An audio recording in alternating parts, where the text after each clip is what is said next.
After understanding its energy performance, the organization must establish energy objectives and targets.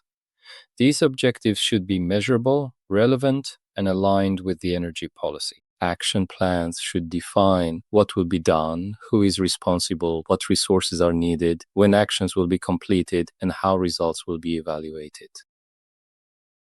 Leadership is essential for successful ISO 50001 implementation. Top management must demonstrate commitment by establishing an energy policy, assigning responsibilities, providing resources, supporting energy performance improvement, and integrating energy management into business processes. Without leadership support, an energy management system may become only a paper-based system. With leadership support, it becomes a practical tool for improvement.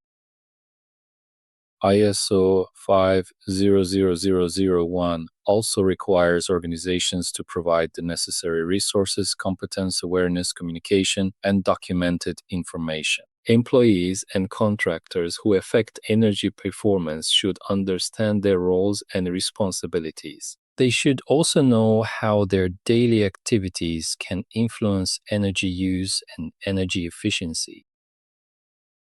Operational control is a key part of ISO 50001. Organizations must plan and control operations related to significant energy uses. This may include operating equipment efficiently, maintaining energy-intensive systems, controlling set points, managing shutdown procedures, and considering energy performance in design and procurement decisions.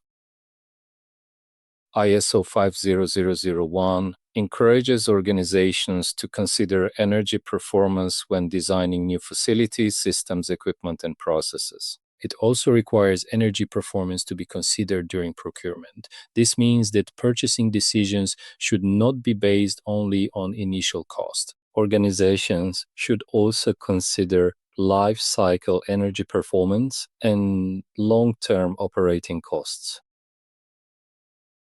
A strong energy management system depends on reliable data.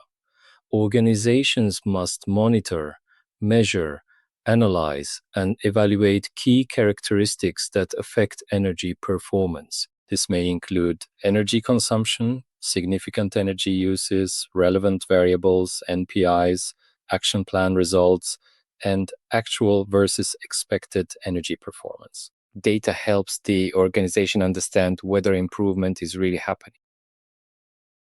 ISO 50001 requires internal audits to verify whether the energy management system conforms to planned requirements and is effectively implemented. Management review enables top management to evaluate performance, identify opportunities for improvement, review energy objectives, and make strategic decisions. Together, internal audits and management reviews keep the system active, relevant, and effective. Continual improvement is at the heart of ISO 50001.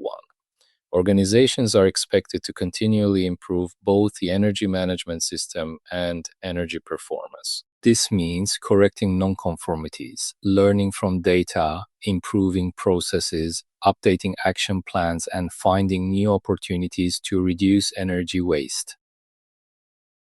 Implementing ISO 50001 can provide many benefits. Organizations may reduce energy costs, improve energy efficiency, lower greenhouse gas emissions, enhance compliance, strengthen operational control, increase employee awareness, improve data-driven decision-making, and support sustainability and ESG goals. ISO 50001 can also improve organizational reputation and create a competitive advantage in markets where energy performance and environmental responsibility are important.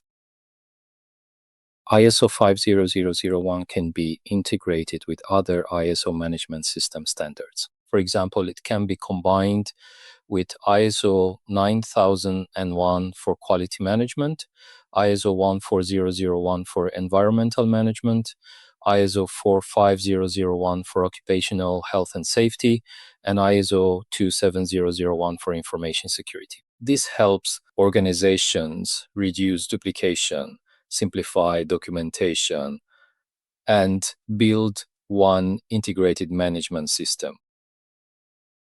The ISO 50001 certification process usually starts with a gap analysis. Then the organization develops its energy management system, conducts an energy review, establishes baselines and NPIs, sets objectives, implements action plans, trains employees, and controls energy-related operations. After implementation, the organization conducts internal audits and management reviews.